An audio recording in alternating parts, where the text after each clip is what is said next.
I always thought my marriage was rock solid, the kind that people envied. We had our share of ups and downs, sure, but who doesn't? So when my husband mentioned he had to leave for a business trip, I didn't think twice. He'd been stressed lately, working late nights, probably just what he needed.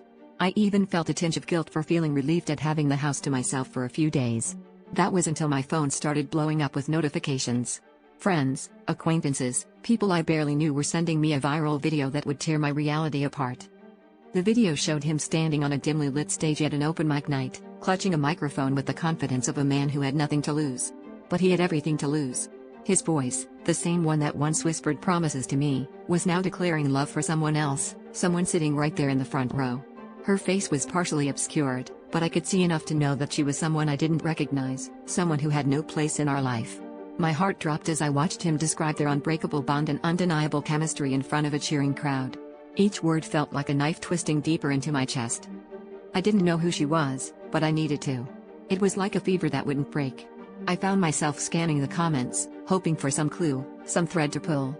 That's when I stumbled across a comment that made my blood run cold. I can't believe he finally went public with it. She's been his side piece for over a year. The words blurred as tears welled up in my eyes. Over a year.